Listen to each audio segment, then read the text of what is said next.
And if you're not familiar with the original game, this is a one versus many hidden movement game where one player is going to be playing as a formidable beast, while the other players play as the various townsfolk and hunters trying to take that beast out. Each of the teams are going to have their own objectives that they're trying to fulfill in order to level up their characters and hopefully be the ones to win the game. The beast normally always knows exactly where all the players are located, but the beast is the one that's going to be hiding back into the forest, only revealing themselves at certain points in the game, either by choice because it's required as part of one of the actions that they want to perform, or because one of the human players was able to reveal them. And I will get into exactly how this game actually plays in a moment here, but first I want to explain what the new expansion is going to be adding to the game. And it does add quite a bit because there's going to be new maps, new contracts, as well as new hunters and beasts. And each of these are also going to be coming with their own new mechanisms as well to add a lot more variety to the game. And of course you can mix and match all of this to make every game feel very different than the last. If you do want to know what each of these new characters are going to be adding to the game, you can find a link to the campaign in the description below, but I'll just go over a couple of the beasts just to give you an idea of what you can expect. The first beast is known as the Feather King, and this one's actually going to be starting the game in a weakened form, but what's unique about this one is that its beast board is double-sided, and once you're able to shed enough blood and complete the objective in order to reach your final form, you'll actually be flipping that board to the other side and gaining full access to your more powerful abilities. This beast can also play some of its abilities as blue or red actions, allowing for more combo potential that can't be accomplished with any of the other beasts. And the second beast being offered in this campaign is known as Vacker, and this one actually spends soul tokens in order to supercharge its abilities, and as you're spending those souls, you're going to be putting them into the spent souls section of your board. Of course, once you've spent them, they aren't much use to you anymore, but they can be replenished, but anytime that you replenish all your souls,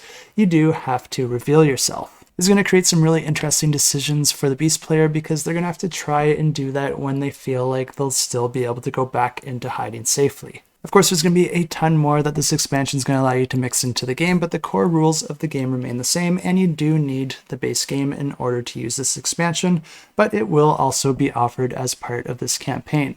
And if you do want to know more details on how the game actually plays, I did cover this one in detail during its previous campaign, so I'll just go ahead and roll that previous footage for you now.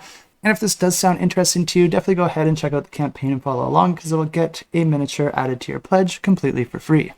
And this is a hidden movement one versus many game where players are either going to be playing as a party of hunters, where each player is going to be playing as an individual hunter with their own special abilities, or they're going to be playing as one of the many beasts and have their own special abilities that can be upgraded throughout the game. Each game is also going to have a contract randomly assigned to it, which is going to outline some different objectives for each player to try and fulfill by a certain point in the game.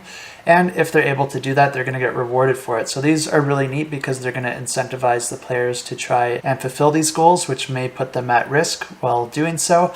But in doing so, will also give them some really nice bonuses that are hard to turn down. The contracts will also dictate the win conditions for the game and when the game ends. And I think this is a really neat take on a hidden movement game, and that's why this one's going to be my pick of the week. The gameplay looks very interesting. There's definitely a ton of variability in this game with the different beasts, hunters, and contracts. And there's also going to be 2 maps that players can choose from when they go to play a game. And I think this game is going to do a really great job generating the feel that it's going for of being hunted or doing the hunting. And the reason I say that is because this whole game is centered around the heroes always being known where they are from the beast's perspective, but never really knowing where the beast is. But occasionally heroes will come into close contact with the beast, and that beast will make its presence known periodically as it jumps out of hiding to try and eat different animals or attack different heroes. But then just as quickly jumps back into hiding, leaving it to the heroes to try and track down whatever trail is left behind. And each round in this game plays over 3 phases. There's the dawn phase, the day phase, and the night phase. During the dawn phase, players are going to be placing any tokens on the map, and then going through a drafting phase where players are drafting cards amongst each other, and all players will be drafting from the same decks of cards because each card has both a hero portion on it and a beast portion. So even the beast will be taking cards away from the heroes and vice versa as cards are drafted. After that, we have the day phase, and in this phase, the beast is going to be pre-programming their movements, and the beast is going to be using different cards in order to do that. But the beast's goal is to try and kill the 3 nobles on the map, so they're going to be trying to make their way towards those nobles and take them out. But the nobles are strong and do have a fair bit of health, so the beast may not want to go straight to the nobles, but rather take out some of the easier prey along the way to try and level up their skills and abilities. This could include different animals in the forest or some weaker humans that they might encounter. And if the beast ever makes an attack of its own, it's going to reveal itself. Players will then play their action cards to move across the board, and if they ever happen to cross over the path of the beast, then the beast player must put a trail token indicating that the player is close. The hero can also play a hunt action if they think they're on the same space as the beast, and if that is true, then they inflict damage on the beast. Once all players have performed their actions, the night phase begins, where players will be able to spend tokens to upgrade their characters or their beast. And then the rounds repeat until either the heroes or the beast have fulfilled their win condition, and at that point they would win the game. Definitely an interesting game here, and there are quite a few comments over on Board Game Geek from people that have actually played the game. Definitely check those out if you want more info.